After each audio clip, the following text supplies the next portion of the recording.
Baidyapur booth আপনারা দেখতে পাচ্ছেন। মানে এখানে বহু বাড়ি ঘুরে আমরা দেখলাম যে বহু বাড়ি এখনো পর্যন্ত এইরকম অবস্থায় আছে।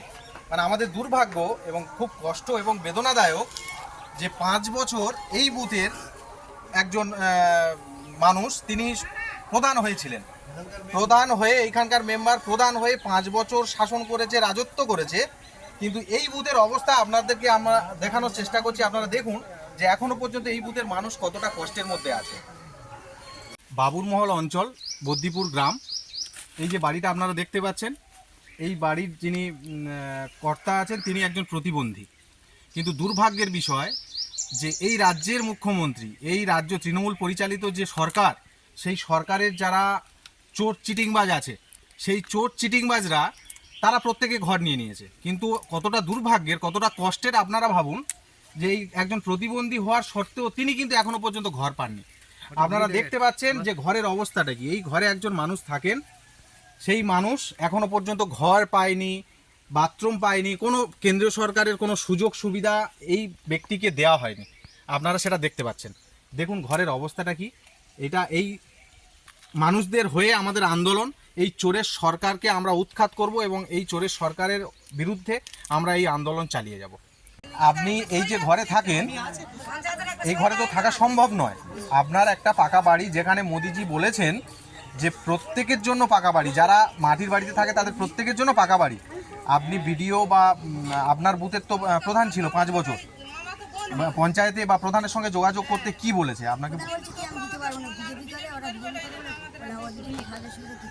আচ্ছা, বিজেপি করে বলে দেয়া যাবে না, কিন্তু মোদিজি বলছেন যে আমাকে কেউ ভোট দিক বা নাই দিক, এই দেশের প্রত্যেকটি মানুষ আমার, আমি তাদের প্রত্যেককে দেব।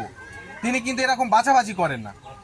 তিনি 100 দিনের কাজ, এই আবাস যোজনার ঘর, পিএম সম্মান নিধি, বাথরুম প্রত্যেককে দিয়েছে। তৃণমূল, বিজেপি, সিপিএম এগুলো কিন্তু বাছাবাছি করে না। কিন্তু এই সরকার, এই তৃণমূল পরিচালিত যে দুর্নীতিগ্রস্ত মমতা ব্যানার্জির সরকার, এরা শুধুমাত্র বাছাবাছি করে। যাক, এটা আমাদের দুর্ভাগ্যের যে আপনাদের এখনো পর্যন্ত এইরকম ঘরে বাস করতে হচ্ছে। এই বুথে 2018 পঞ্চায়েত নির্বাচনে তৃণমূল থেকে জিতে প্রধান হয়েছিলেন। সেই প্রধান সাহেবের বাড়িটা আমরা দেখে এলাম। দোতলা পাকা বাড়ি, মানে খুব হাই স্ট্যান্ডার্ডের।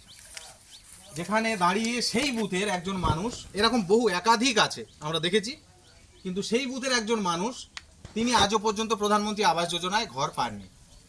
যেখানে মোদিজি বলছেন যে এই দেশের প্রত্যেকটি মানুষের প্রধানমন্ত্রী আমি, তাই তিনি কোনো রকম জাতপাত, কে সিপিএম করে, কে তৃণমূল করে, কে বিজেপি করে, কে কংগ্রেস করে, এসব উনি দেখেননি।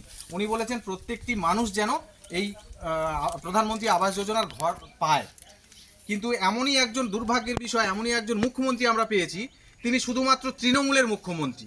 এই দাদার মুখ্যমন্ত্রী নন, আমার মুখ্যমন্ত্রী নন, এই মাসিমার মুখ্যমন্ত্রী নন, তিনি শুধু তৃণমূলের ক্যাডারদের মুখ্যমন্ত্রী, চোরেদের মুখ্যমন্ত্রী।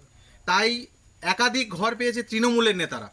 তৃণমূল যারা করে এবং তৃণমূলের জেতা সদস্য, প্রধান, এমএলএর ভাই, এমএলএর ভাইপো, এরা 2-3টে করে ঘর নিয়েছে, যেখানে দাঁড়িয়ে এই রকম ধরনের মানুষরা কিন্তু পায়নি।